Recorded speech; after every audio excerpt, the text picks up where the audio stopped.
Is it silly that I am pretty darn excited about this car? I mean, yeah, probably. There's two reasons. I'm excited, and well, there's a reason I'm excited, there's a reason why I shouldn't be excited. The reason I'm excited is that this is a very, very clean Survivor, I understand, of one owner, 1997 Toyota Tercel. The reason I shouldn't be excited about this car is because it's a 1997 Toyota Tercel. But I'm a sucker for cars that don't exist on the road anymore and were just treated as disposable things and that are meticulously cared for by somebody who kind of bucks the trend and wants to keep it alive and keep it on the road and keep it in good shape. And that's this car. I don't want to come out and say this is the nicest one left, because it's a little bit cliche and there's got to be one in a museum somewhere for some reason. But it's got to be the top 1% of the top 1% of Toyota Tercels floating around. It's pretty basic. It is the CE trim, Classic Edition, I believe is what the CE stands for. And, you know, these cars were basic, and this is the basic of the basic. So you got wheel covers, which it does have the original wheel covers still, which is pretty shocking.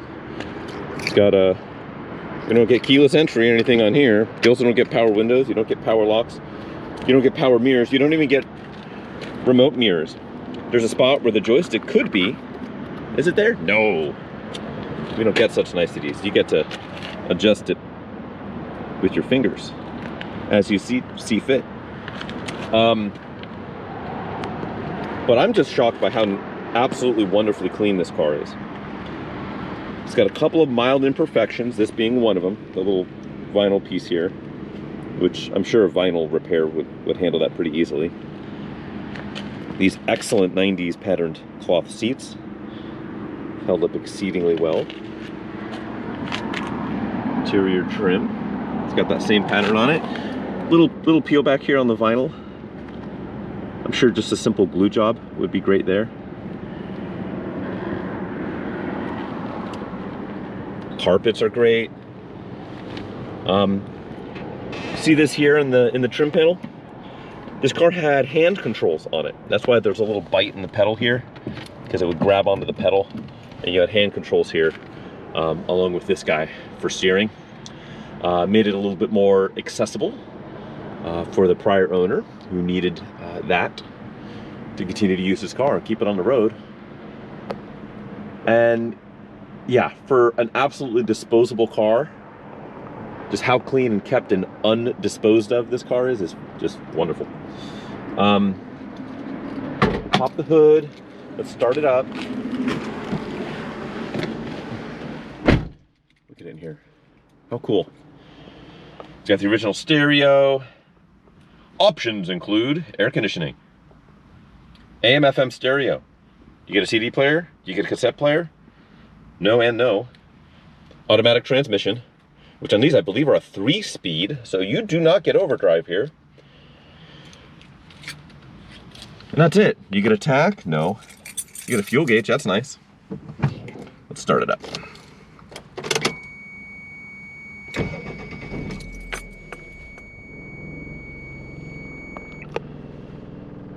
It does feel like the motor mounts are a little bit aged, let's put it that way. Because it idles very smooth, but it does, there's a little bit of vibration here. You can kind of hear it a little bit. It's really not bad though. I'm being picky as I tend to be. You can kind of see a little bit of wiggle on the suicide knob here. AC works. Blows cold. Oh yeah. It's good. That's good stuff. Stereo works. Oh. Get some hair metal going, some glam rock.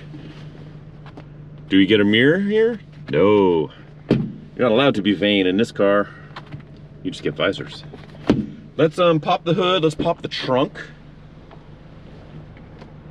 But yeah, let's celebrate how cool this interior is.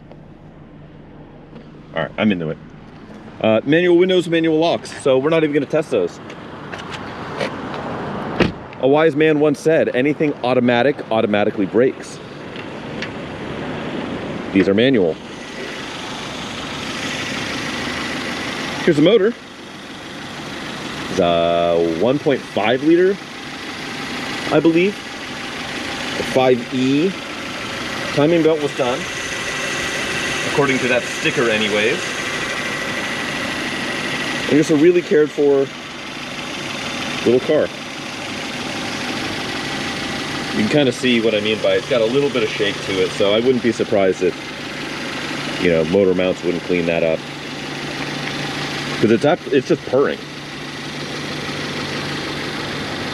No drivability, usability issues here.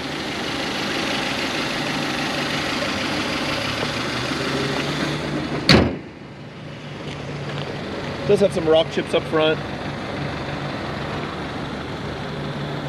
All told though, the exterior of this car is fantastic. There's a little scuff here, in there. A little bit of curb damage on these original wheel covers. I did notice 3 of the 4 tires are these Firestones. I couldn't see the date code on them, but just looking at them, they're a little old. And on the freeway, maybe we'll see when we drive it, there is a little bit of shake when you start getting north of 65 miles an hour. It feels like the tires are aged and they need to be replaced. This one's newer. Their date code is 2019 on this right rear, and it's certainly newer than the other ones. The good news is they're 14, so they're about as cheap of a tire as you're gonna need to purchase. But this body is super straight. There is a ding on this door right here. That's very difficult to see, but it is there. It's just a door ding.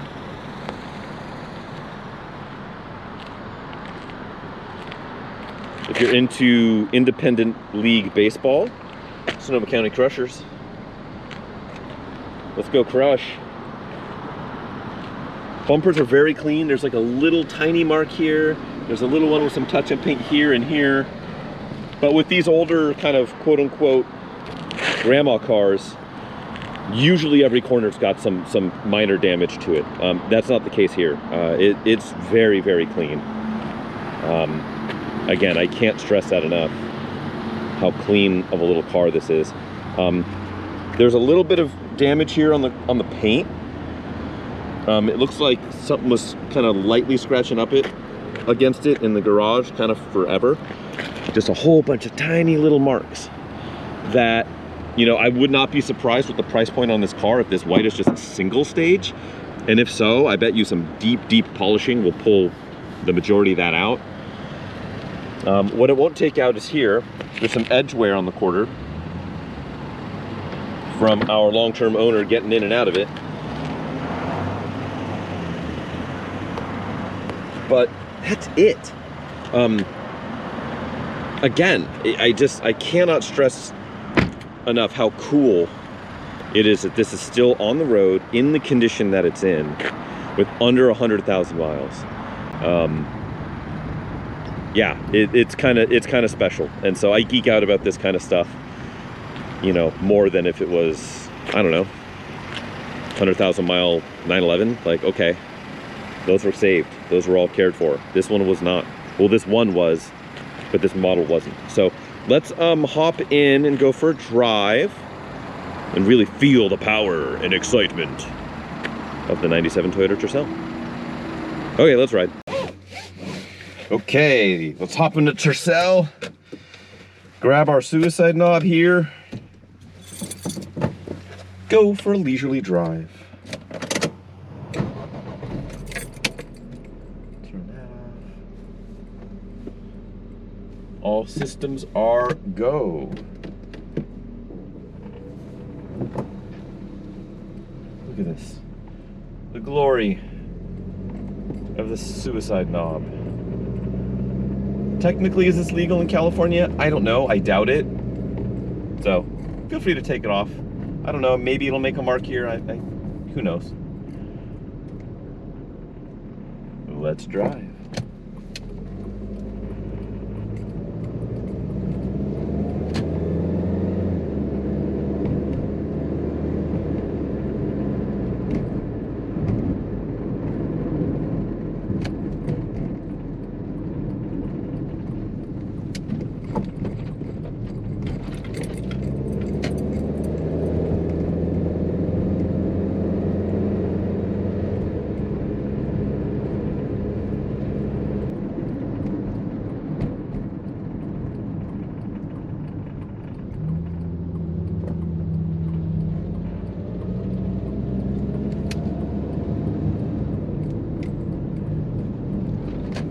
Stay in your lane, Dodge Ram. Let's see.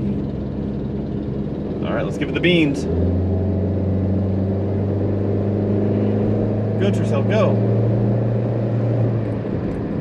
Slow down for this guy.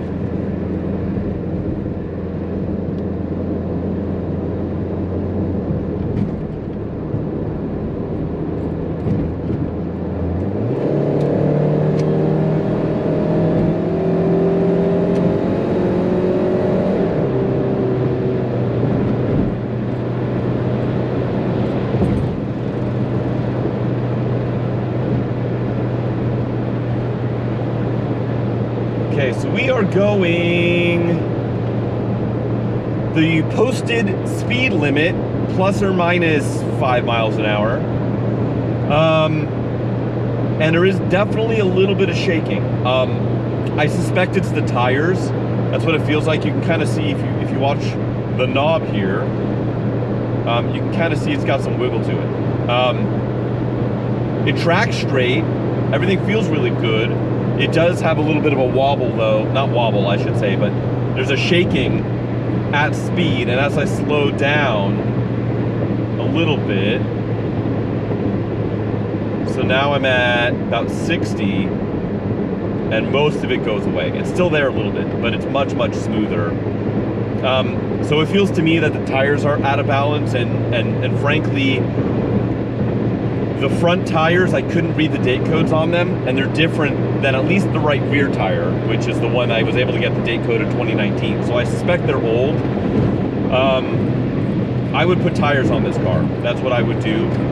They look good, they have good tread, but they're questionably aged, and that might be contributing to this shake here that you can see here at you know, freeway speeds plus.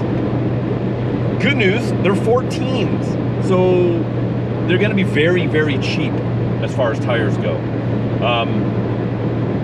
That said, car drives and cruise great. Now this is a 3-speed auto, so it is a little buzzy on the freeway because there's no overdrive, but it does it great. It's comfortable. The interior's nice. It presents well. It's just a fun, different little kind of commuter car, because straight up they don't exist anymore, and the ones that do exist are not remotely close to this condition. This is one of the nicest ones of these left, probably globally. So yeah, thanks for riding along. Check out the auction. Follow the link in the description below if you haven't checked out the auction on Cars and Bids just yet. If you missed it, so sorry. Check it out anyways. See what it did. I'm curious to see what this is going to sell for. My knee-jerk reaction is it's going to be an incredibly good buy for somebody. It's going to be relatively inexpensive because, well, it's a Tercel. But it's a good one. It's the best one. So follow along. Thanks for checking this out. Bid often, bid early. See you guys later.